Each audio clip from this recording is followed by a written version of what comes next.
Deixa eu falar rapidinho, só para o pessoal lembrar. Pronto. Na ficha de prescrição de hemocomponentes, que vocês com certeza vão preencher um dia, todo mundo prescreve sangue um dia, tem alguns quadradinhos lá embaixo justamente em relação a esse preparo, de como você quer. Geralmente são 4, né? Irradiação, filtragem ou desleucocitação, ou pobre em leucócitos, lavado e fenotipado, tá certo? A gente já viu 2 conceitos. A filtração ou desleucocitação ou pobre em leucócito é a mesma coisa. É para tirar granulócitos do sangue periférico, daquela bolsa de sangue, né? Ou de hemácias ou de plaquetas. Isso é um conceito interessante também. Só se faz filtração e irradiação de componentes celulares. Não vão solicitar, pelo amor de Deus, um plasma ou um crio filtrado e irradiado. Não existe isso, tá certo? Você filtra e irradia componentes celulares. Plasma e crio não são células, tá certo? Ali é água e algumas proteínas. E aí a filtração é para tirar justamente granulócitos, tá? Para evitar a principal reação transfusional, que é a reação febril não hemolítica, evitar a contaminação de patógenos intracelulares e aloimunização. A irradiação, basicamente, é o que você falou. A gente coloca a bolsa de sangue, de hemácias ou de plaquetas dentro de uma gama-câmara, que é uma máquina semelhante a uma máquina de radioterapia, para inativar linfócito. Lá na filtração era para tirar granulócito, aqui é para inativar linfócito. Por quê? Justamente são aqueles linfócitos que a gente viu na primeira aula, que foi até inaugural comigo, que ficam circulando por anos. Então, de repente, uma bolsa que a pessoa tomou lá 2 anos atrás vai causar uma reação transfusional grave chamada GVHD, Graft versus Human Disease, né? Do português é DASH, doença do enxerto versus hospedeiro transfusional, uma reação gravíssima que na maioria das vezes é fatal. E aí, essa irradiação inativa linfócitos. Por quê? Em algum momento, se você for imunossuprimido por medicação, por doença, for submeter a um transplante halogênico, autólogo, a sua imunidade diminui e você perde a capacidade de se defender daquele linfócito, daquela bolsa de sangue que foi tomada há 1 ano atrás. Então, nesse perfil de paciente, todos têm que ser irradiados, tá certo? Para inativar linfócitos e evitar o GVHD transfusional. Uma reação gravíssima, que geralmente envolve pele, então o paciente fica parecendo um grande queimado, envolve trato gastrointestinal, aparecem úlceras, sangramento intestinal e no pulmão, gerando hemorragia alveolar, tá certo? Pronto. Pode seguir, professor? Pode seguir, meu amigo, pode seguir. Pronto. Então, gente, o próximo procedimento que a gente trouxe aqui é a lavagem com solução salina. Basicamente, essa lavagem com solução salina, como o próprio nome já diz, você vai passar uma solução isotônica de NaCl, estéril, obviamente, para tentar remover o máximo de plasma possível desses hemocomponentes. Por que isso é importante? Porque no plasma podem ter algumas substâncias, e aí o corpo do receptor pode reagir contra essas substâncias presentes no plasma e gerar uma reação transfusional. Então, ela é feita principalmente para eritrócitos e para plaquetas, e ela é indicada quando o paciente tem alergia, reações alérgicas graves a transfusões, principalmente quando ela não consegue ser evitada por medicamentos. Então, quando o paciente tem uma alergia a uma reação transfusional, o primeiro ponto é parar essa transfusão e tratar esse quadro alérgico do paciente. Em algumas situações, você pode reiniciar a bolsa ou você pode administrar um antihistamínico antes da administração da bolsa. Nesses casos em que, mesmo com a administração de antihistamínico, o paciente continua apresentando reação alérgica, é uma das indicações da lavagem da solução com solução salina. E outras indicações é quando o paciente tem deficiência de IgA, aptoglobina e transferrina. E também quando ele tem um histórico de reação anafilática transfusional, que é uma reação alérgica, vamos dizer assim, uma reação de hipersensibilidade tipo 1 muito grave, e aí ele pode acabar tendo ser muito exacerbado e levar o paciente a um quadro crítico até a morte. Lucas, era exatamente para discutir melhor esse assunto, né, que eu preferi justamente adiar para hoje, justamente que alguns conceitos fogem do entendimento. Basicamente, lavar hemácia e plaquetas é para tirar plasma, certo? Isso, para tirar plasma. Vocês viram lá que aquela divisão lá de hemácias que fica embaixo, bulk coat que fica no meio e plasma que fica em cima, ela não é 100%. Então, eu posso ter componentes celulares no plasma, lá em cima, e posso ter plasma nas plaquetas e nas hemácias, mas em uma menor quantidade, principalmente em métodos automatizados. Mas tem. Então, o objetivo é tirar o plasma, só que nessa lavagem eu acabo tirando também os conservantes que tem dentro daquelas bolsas, tá certo? Então, eu limito a validade desse hemocomponente. Eu tenho que usá-lo no mesmo dia. Dá muito trabalho, é custoso e o hemocomponente ainda fica limitado para se transfundir imediatamente, porque ele não tem mais conservante, tá certo? Basicamente, justamente por conta disso, lavar é só em reação anafilática. Tem uma reação transfusional, que é a reação alérgica leve, e basicamente aparecem manchas no corpo e prurido. Só. Nesta reação não é indicado lavar. Você indica na reação transfusional com risco de vida, que é na anafilaxia. Tá? E aí a lavagem fica justamente restrita a isso. Por quê? Já se identificou que na maioria dos casos é por deficiência de IgA no receptor. E aí tem IgA na bolsa, né? E quando a gente lava, os anticorpos que estão no plasma são retirados, né? Então, esse é o mecanismo. Então, lavar sempre em reação anafilática. Nas reações leves não se lava, tá certo?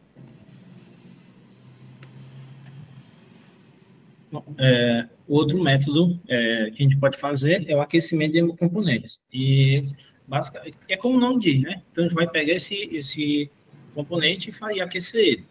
No entanto, esse aquecimento ele não pode ser feito de qualquer forma. Então, existem máquinas especiais e para realizar esse aquecimento, o manual do CSG até fala, para não utilizar micro-ondas, enfim, fornos, utilizar essas máquinas mais especializadas, porque elas mantêm uma temperatura controlada, até mesmo para não danificar os componentes que estão presentes no sangue. E basicamente ela é indicada quando você tem que fazer ou uma transfusão maciça de sangue, ou quando você tem que fazer uma transfusão que é acima de 15 ml por quilo por hora em um tempo superior a 30 minutos. Ou em pacientes pediátricos, quando você utiliza essa mesma velocidade, acima de 15 ml por quilo por hora. Então, vai entrar uma quantidade de componente relativamente alta, em uma velocidade alta, e isso pode acabar gerando uma reação no paciente. E aí pode ser feito esse aquecimento para tentar diminuir esses efeitos. Ela também é indicada para pacientes com síndrome de Raynaud e com títulos de anticorpo hemolítico frio. Mas uma das coisas que a gente tem que ter atenção é que não se pode fazer esse aquecimento para plaquetas. Então, justamente para não danificar. Então, é basicamente isso. Aquece, mas as plaquetas não pode ser feito o aquecimento. Quando vocês forem em uma agência transfusional, vocês vão ver como são conservados os hemocomponentes. Geralmente tem grandes freezers, onde as hemácias são conservadas entre 2 e 6 graus, então na temperatura fria, e plasma e crioprecipitado abaixo de 20, abaixo de 22 graus, certo? Que é a temperatura de congelamento. Plaquetas fica em cima de uma bancadazinha em ar ambiente. Então, na plaqueta, a gente não tem um problema dos outros hemocomponentes. Então, numa transfusão massiva, onde o paciente vai tomar 10, 15 bolsas de sangue, você está infundindo um monte de volume em baixa temperatura. Descongela, mas ainda está ali 20, 25 graus, certo? Abaixo da temperatura corpórea. Então, o que você pode estar ocasionando na transfusão massiva? Hipotermia. E isso é péssimo para um paciente em politrauma, que está sangrando muito, porque existe uma razão para a temperatura ser aumentada, por exemplo, na sepse, em uma infecção, né? É na hipertermia onde funcionam melhor os nossos anticorpos, os fatores de coagulação. Então, hipotermia, a baixa temperatura induz distúrbio de coagulação grave. Então, o paciente está sangrando, passa a sangrar mais. Seria o sonho a gente ter essa máquina de aquecimento em todas as unidades hospitalares, mas raramente está disponível, tá certo? Eu nunca vi.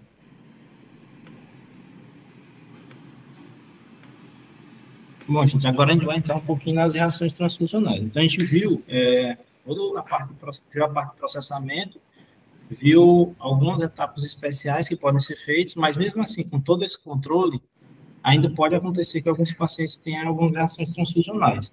E aí a gente vai falar um pouquinho de cada um. Mas antes da gente falar sobre elas, é importante entender o que é uma reação transfusional.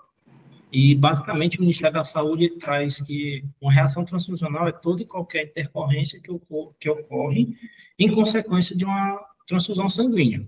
E aí ela pode ocorrer tanto durante ou após essa administração. A gente vai ver que ela é dividida. E ela é classificada em reações que são imediatas, e aí elas vão ocorrer até 24 horas após o procedimento. Reações que são tardias, que vão a mais de 24 horas, e dentro dessas reações, tanto imediatas quanto tardias, nós vamos ter as que têm componente imunológico e as que não têm componente imunológico. As que envolvem algum componente imunológico, elas são chamadas as imunológicas. Aí pode ser imediata imunológica, tardia imunológica, e as que não envolvem o componente imunológico são as não imunológicas. Bom, a primeira que a gente tem aqui é a reação febril não hemolítica. Como o nome diz, é uma febre que o paciente vai ter, mas não em decorrência da destruição dos eritrócitos propriamente dito. E ela é caracterizada como? Quando o paciente ele tem febre, e essa febre ocorre com um aumento de pelo menos 1 grau Celsius em relação ao valor que o paciente apresentava antes de eu receber a transfusão, e ela vai decorrer de quê? Decorrer da administração de leucócitos propriamente dita. Então, esses leucócitos, eles acabam, quando eles são administrados, eles podem sofrer ativação e uma expansão clonal, e aí liberar muita citocina. A liberação dessas citocinas, principalmente L1 e L6, vão migrar para a região do hipotálamo e desregular o set point de regulação da temperatura, através do aumento da produção de prostaglandinas, enfim. E aí isso vai levar a essa reação febril no paciente. Bom, mas para que seja considerada uma reação febril não hemolítica propriamente dita, é importante a gente assegurar que não esteja envolvida uma contaminação bacteriana, nem do paciente, porque às vezes o paciente ele tem uma contaminação bacteriana, mas ainda não está com seus sintomas expressos, e nem a bolsa, garantir também que a bolsa que foi administrada não tenha contaminação bacteriana, que não ocorreu hemólise, ou seja, que não ocorreu destruição dos eritrócitos, e que não tem outra causa subjacente que faça com que esse paciente tenha, que essa reação febril seja condição disso e não da transfusão. Então, quando você garante que não teve essas condições e o paciente teve um quadro febril após a administração da bolsa, é um indicativo dessa reação febril não hemolítica. Basicamente, o que é que o paciente vai ter? Febre, tremor e calafrio, e pode, em alguns casos, apresentar até náuseas e vômitos.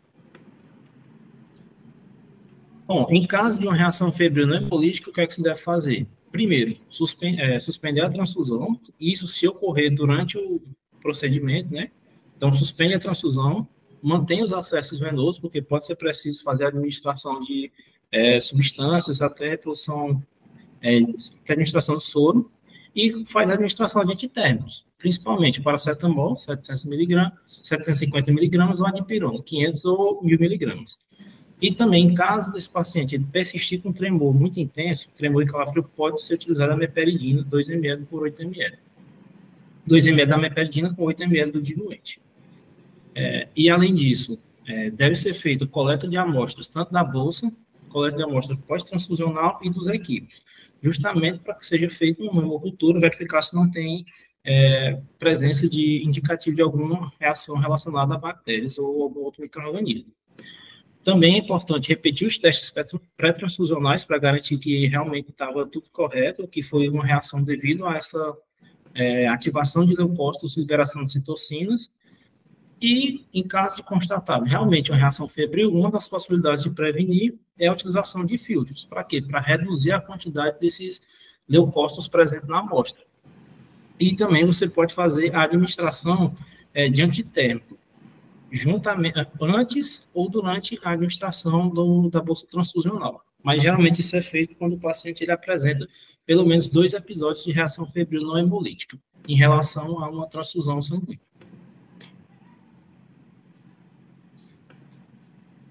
Gente, vocês vão ver a maioria das reações febris, mas não é preto no branco, não. Você vai juntando as informações e muitas vezes é um diagnóstico retrógrado. Você olha para trás, nas últimas 24, 48 horas pós as reações, aí é que você define. Por isso que, ao detectar algum sinal e sintoma de reação transfusional, a primeira coisa é suspeitar que seja grave. Na maioria das vezes vai ser uma reação leve sem risco de vida. Mas você não tem como saber, certo? Então, uma reação febril não hemolítica, inicialmente aparece só com febre, mas pode ser sepse, pode ser trale, pode ser reação hemolítica transfusional, um monte de coisa grave com risco de vida. Não tem como saber. Então, por isso que precisa acompanhar o paciente, depois retrogradamente decide reação febril não hemolítica. Bom, a outra é uma reação hemolítica aguda imunológica. E basicamente o que é que vai acontecer nessa reação? Quando você faz a administração e ocorre uma rápida destruição dos eritrócitos durante ou então até 24 horas após a transfusão. Isso vai ser relacionado a quê? Ou a incompatibilidade do sistema BO, enfim, alguém pegou uma bolsa errada e administrou no paciente, ou por conta de incompatibilidade de outro sistema eritrocitário. Então, eu acho que a maioria aqui já deve saber que existem vários sistemas sanguíneos. Então, tem ABO, MN, enfim, tem vários. Pode ser que para o sistema ABO a bolsa seja compatível, mas para algum desses outros sistemas ela seja incompatível e tenha passado despercebida. E aí, devido a essa incompatibilidade com esses outros sistemas, pode gerar uma reação hemolítica, porque nas hemácias tem antígeno e no soro do paciente tem anticorpo. Então, pode gerar uma reação e acabar levando à destruição desses eritrócitos. E aí vai levar esse quadro hemolítico devido a essa incompatibilidade. Geralmente está associado a um teste de hemólise positivo. Quando você faz, quando o paciente começa a apresentar esse quadro, você vai verificar esse teste de hemólise positivo. O paciente vai ter uma redução de hemoglobina, de hematócrito, aptoglobina e fibrinogênio, e vai começar a aumentar a bilirrubina e lactato, principalmente por conta da destruição desses eritrócitos. Então, eritrócito destruído vai liberar hemoglobina, vai ocorrer metabolização e formação de bilirrubina, principalmente bilirrubina indireta. E o lactato muito se deve por conta que os eritrócitos eles estão responsáveis pelo transporte de oxigênio. Conforme ocorre uma destruição maciça deles, essa distribuição de oxigênio ela vai ser deficitária. Então, as células começam a fazer metabolismo anaeróbico, começam a fazer fermentação. Gera ácido lático metabolizado e forma lactato, então aumento do lactato. E também, nesses pacientes, ocorre teste de diluição positivo, que é relacionado principalmente à IgG. Em relação aos testes de hemólise, que pode dar positivo, nós temos tanto o teste de antiglobulina direta, e aí se ele der positivo, é um indicativo de que está ocorrendo hemólise, mas é uma hemólise aguda e extravascular, ou o teste de anti-C3 e anti-IgM positivo, que indica uma hemólise, mas uma hemólise de origem intravascular que ocorre dentro dos vasos. Esse paciente ele tende a apresentar ansiedade, tremor, calafrios, rubor facial, uma hipotensão epistásica, sangramento nasal, oligúria e pode desenvolver até uma coagulação intravascular disseminada. E o tratamento, igual às outras, suspende a transfusão, mantém os acessos, realiza hemograma, coagulograma, dosagem de lactato, bilirrubina, faz reposição volêmica para tentar melhorar os parâmetros hemodinâmicos desse paciente e pode até fazer a administração de mannitol e furosemida. Além disso, deve-se realizar o monitoramento da diurese, porque essa diurese pode ser um indicativo de que está tendo uma queda na diurese, pode indicar que está tendo uma perfusão renal, então o paciente pode já estar tendo uma injúria renal devido a esse quadro. E se os dados hemodinâmicos não melhorarem, você pode fazer a administração de vasopressor, principalmente se o débito cardíaco se manter baixo e tiver indício de perfusão renal baixa também. Em caso em que o paciente está num quadro bem grave e não está melhorando, você pode até cogitar a transferência dele para um centro de terapia intensiva. Eu não sei se ficou claro isso aí, certo? Mas só para as pessoas entenderem. Essa reação hemolítica aguda, hemolítica transfusional, a implicação jurídica dela é absurda, porque houve um erro de identificação. Então, por exemplo, é um paciente que é A positivo. Então, todo A é anti-B, certo? E aí, alguém transfundiu uma bolsa B nele. Imediatamente, os anticorpos dele, que ele já tem naturalmente, agirão contra a bolsa de sangue, causando uma hemólise intravascular. Isso é gravíssimo. O paciente realmente muitas vezes morre, lesão renal aguda, coagulação intravascular disseminada, começa a sangrar por sítio de catéter, e o paciente refere uma ansiedade que é descrita nele, porque graças a Deus eu nunca vi isso aí, como uma sensação de morte iminente. Então, tem essa descrição de que ele diz ao médico que está com a sensação de que vai morrer. Eu, quando no EMOS, tinha um relato histórico de 2 pacientes desses. E aí a implicação jurídica é absurda, porque responde o hospital, responde o médico, responde todo mundo. Porque você transfundiu uma bolsa errada no paciente e causou a morte no paciente, certo? Então, por isso que tem que ter segurança, e principalmente ali a equipe assistente, sempre que receber a bolsa, tentar identificar se é aquela bolsa mesmo para aquela pessoa, confirmando nominalmente, por dados que vem na bolsa, para não haver erro de administração, certo?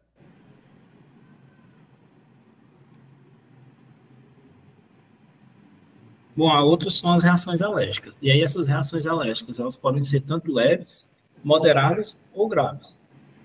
Bom, a leve, basicamente, essas reações elas estão relacionadas a um mecanismo de reação de hipersensibilidade tipo 1, ou hipersensibilidade, e elas estão relacionadas ao quê? O paciente ele ocorre a administração dessa bolsa e ele começa a apresentar lesões urticariformes, caracterizadas como racha cutâneo ou máculas acompanhadas de prurido. Por quê? Porque está ocorrendo uma ativação dos linfócitos, muita liberação de IgE específica contra esses componentes, e aí essa IgE vai se ligar aos mastócitos, e quando o mastócito ele encontra esses antígenos, ele começa a degranular, então ocorre uma liberação de histamina. Na reação leve, vai ocorrer essa liberação, vai ocorrer vasodilatação, ocorre angioedema, enfim, mas é um quadro mais leve. Nas outras que a gente vai ver, essa degranulação ela é muito intensa, e aí acaba complicando mais o paciente. Ela é uma reação que ocorre em cerca de 2% dos pacientes, como eu já falei, está relacionada às reações de hipersensibilidade, principalmente devido às substâncias do plasma do doador. Então, quando você faz a administração e tem plasma ou tem resquícios de plasma no componente, pode ser que nesse plasma tenha algumas substâncias a que o receptor seja sensível. E aí, quando ele é sensível, vai ocorrer essa ativação desses mastócitos e liberação dessa histamina, levando a essas reações alérgicas, principalmente. O tratamento delas é basicamente suspender a transfusão e administrar antihistamina. Pode ser tanto de fenidramina, de 25 a 75 miligramas intramuscular ou endovenoso, ou a prometazina, 12,5 miligramas por dose, no caso de adultos. Se esse paciente tiver essas lesões urticariformes e elas forem esparsas, o paciente ele ainda pode continuar a receber a transfusão quando ele tiver melhora dos sintomas, quando você estabilizar ele. Se essas lesões elas forem urticariformes e confluentes, aí já não se recomenda mais utilizar aquela bolsa, o interessante é descartar aquela bolsa, porque conforme vai entrando em contato, ele vai desencadeando mais reação, enfim, pode até chegar a um quadro mais grave. Como é que previne esse tipo de reação? Como nós estamos falando de uma reação que, devido a muita liberação de histamina, pode ser feita a utilização de histamina via oral, principalmente 30 minutos a 1 hora antes da transfusão. Então, se o paciente já tem um histórico de alergia leve, você pode fazer essa profilaxia com essa administração de antihistamina. Em casos em que persiste essa reação, aí pode-se optar por lavagem da bolsa. Como o professor já falou aí, na leve não é tão comum fazer a lavagem de bolsa, é mais nas reações mais graves e moderadas que o risco é maior para o paciente.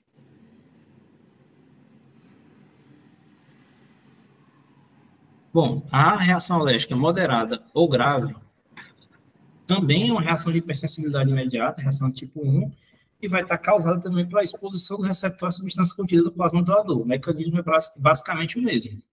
O que muda é que esse paciente ele vai ter uma resposta muito mais intensa, muito mais grave em relação a esse contato com esse plasma. Então, vai ter lesão urticariforme muito mais intensa, vai ter angedema, a liberação de histamina circulando pode levar a uma contração da musculatura lisa, o paciente tem uma contração bronco, levando a broncoespasmo, ele pode ter hipotensão, cianose, e se ele não for manejado de forma adequada, pode ter perda de consciência, choque, além de náuseas e vômitos em estágios mais iniciais. O tratamento é muito similar ao da leve, é suspender a bolsa, só que aqui, como o paciente pode evoluir para choque e uma reação mais grave, então é recomendado que seja administrada adrenalina, 0,01 ml por quilo, uma solução de 1 para 1.000, subcutâneo intramuscular. Como a adrenalina tem uma meia-vida baixa, pode ser feito doses repetidas a cada 15, 20 minutos, dependendo do estado do paciente.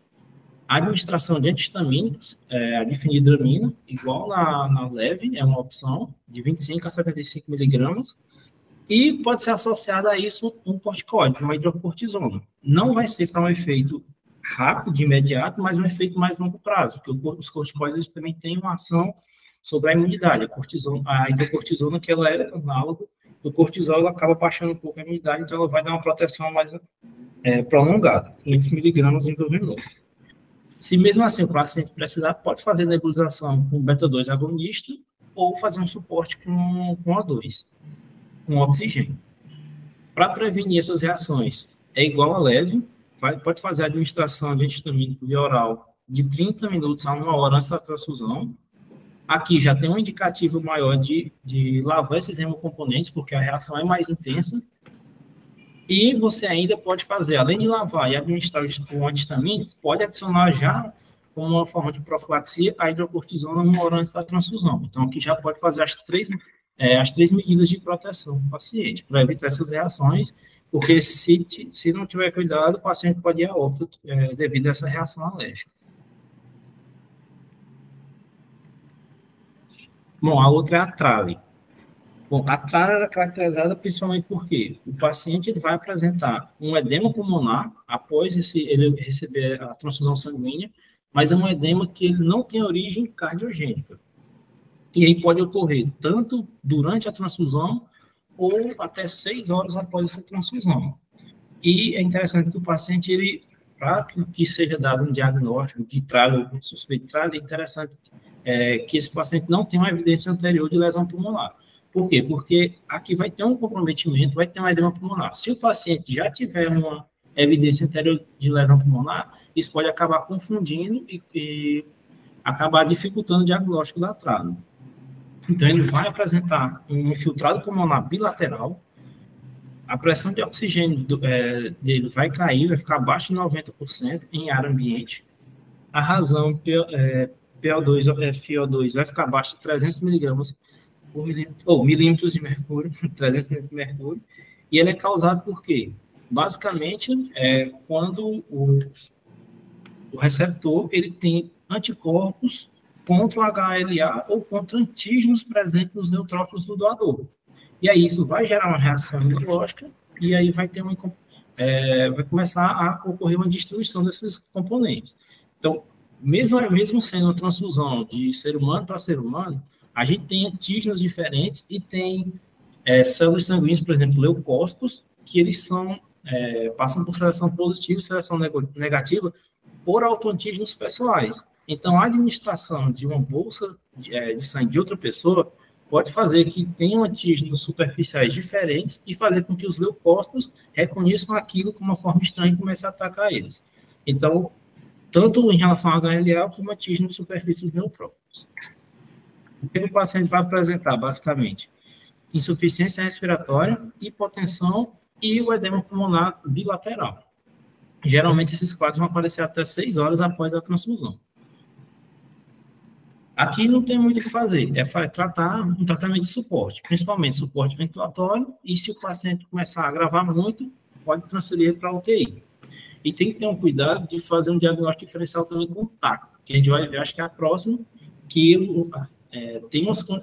a sintomatologia é bem parecida, embora tenha um pouquinho de diferença quanto ao quadro clínico do paciente antes da transfusão em si.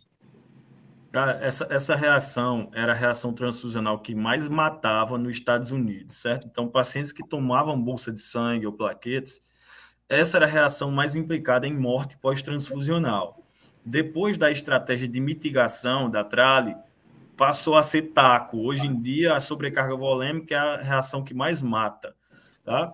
Por quê? Porque trale deixou de ser comum como era antes, porque por conta da estratégia de mitigação.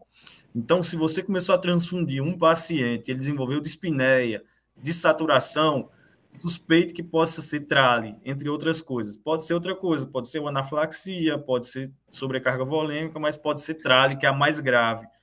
Geralmente a dica é justamente num paciente que é rígido, que não tem doença cardíaca, que você não suspeita que é sobrecarga volêmica, que tem um ecocardiograma, né?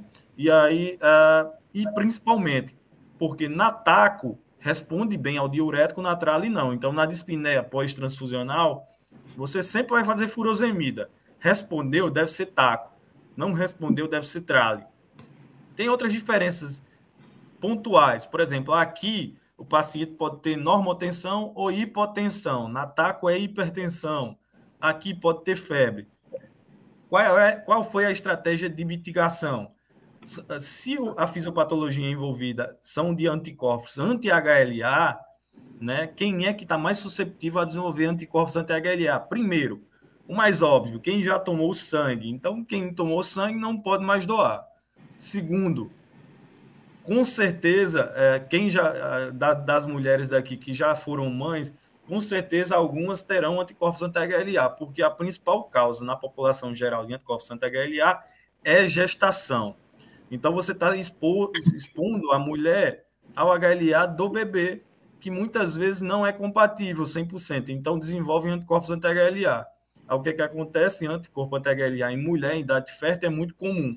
Por isso que concentrado de plaquetas e de plasma, em muitos países, quando é derivado de doação de mulher, não é utilizado, apenas concentrado de hemácia. Em outros países, por plaqueta ser muito difícil, eles não descartam plaqueta de mulher, apenas plasma, tá certo? E alguns países são mais restritos, descartam só plasma de mulheres que já tiveram gestação. Mas isso não é 100% seguro, porque muitas mulheres têm aborto espontâneo, acham que é uma menstruação e nunca vai saber que engravidou, tá certo? Então, no Brasil, se adota essa segunda conduta. Plasma derivado de mulher não é utilizado, apenas para a indústria, tá certo? Então, a mulher doa sangue, é utilizada hemácia e plaqueta, mas não plasma, tá? E é por isso, gente, que tem que ser notificado toda a reação transfusional, porque um doador que doou sangue para um paciente e desenvolveu trale, esse doador tem que ser excluído e tudo que ele já doou tem que ser descartado, tá certo? Ele nunca mais pode doar, porque ele tem anticorpos anti-HLA.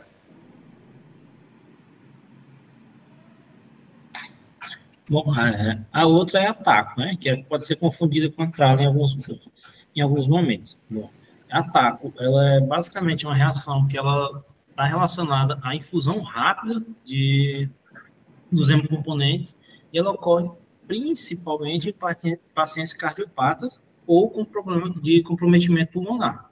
Então, além disso, ela também é muito comum em pacientes que têm uma anemia crônica e, consequentemente, uma hipovolemia. Geralmente, ela aparece em torno de 6 horas após a transfusão, mas ela pode também aparecer durante esse quadro transfusional. E o paciente ele vai ter insuficiência cardíaca, ou insuficiência respiratória, dispneia, taquicardia, edema pulmonar e hipertensão, que é uma das principais diferenciais da TACO para a trale, já que as duas têm comprometimento pulmonar e trale cursa com hipotensão, cianose e também pode ter insuficiência ventricular esquerda. O tratamento, como o professor já falou, é a administração de furosemida, de 20 a 40 miligramas ou 1 a 2 miligramas por quilo por dose, no caso de crianças, e se precisar, pode fazer também oxigênio, né? Se o paciente tiver com muita dificuldade de respirar. Para prevenir, como é uma reação que está relacionada principalmente a uma infusão rápida de um componente, o que é que você pode fazer para prevenir? Reduzir a velocidade de transfusão. Então, fazer uma transfusão lenta. Pode também fazer alicotar a bolsa, então dividir ela em frações. E, em alguns casos, você pode também fazer a administração do diurético antes do procedimento, para tentar evitar os comprometimentos da TAC.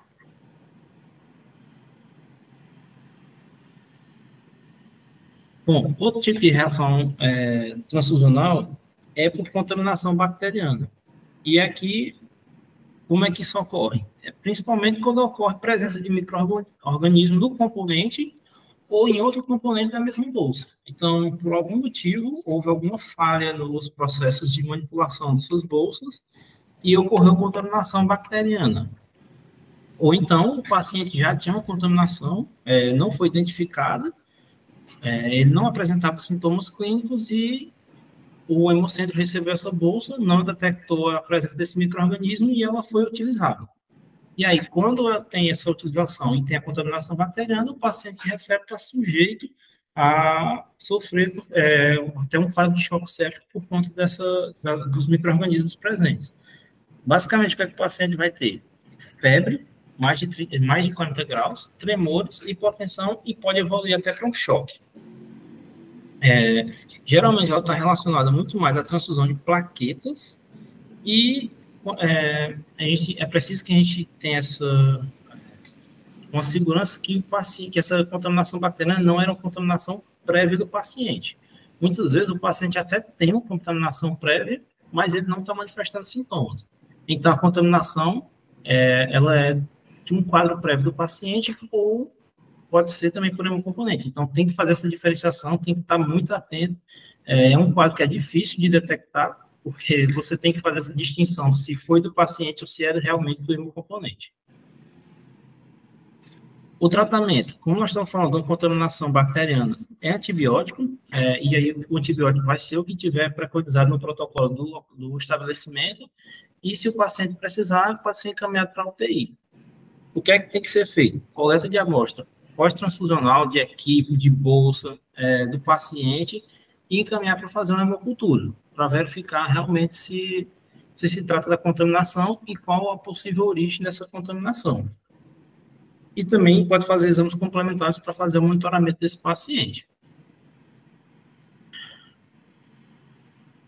Essa reação aí, eu até já expliquei o porquê que ela é mais comum que seja em plaqueta. Plaqueta é conservada em ambiente, então é muito mais facilmente contaminada, né? Então, justamente por isso que antes de transfundir, vocês solicitam uma bolsa, a gente da agência sempre olha a característica da bolsa. Se está com a cor clarinha, se não tem grumos, se não tem sinais de purulência, porque pode ser contaminado. Uma coisa que influencia muito na contaminação do hemocomponente é a coleta. Na nossa pele, a gente tem bactérias, estáfilo, estrepto. Então, por isso que tem que haver uma limpeza, uma asepsia bem feita. E principalmente porque depois que você punciona, dentro daquela punção tem um pouco de pele. Então, por isso que toda bolsa de sangue tem uma bolsinha bem pequenininha, onde as primeiras 50, 40 ml de sangue serão descartadas. Porque ali tem um tampão da pele que é contaminado por bactérias e pode causar uma sepse no paciente.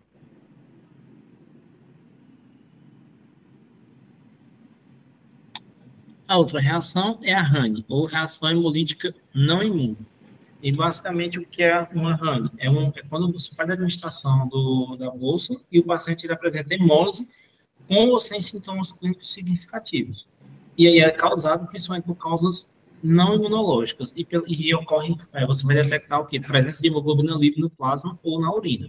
Então, por algum motivo que não é imunológico, começa a ocorrer destruição dessas hemácias, sobe bilirrubina, vai ocorrer aumento de hemoglobina, ou hemoglobina livre, vai ser metabolizada, forma bilirrubina e esses metabólitos podem ser excretados e ficar presentes no sangue do paciente.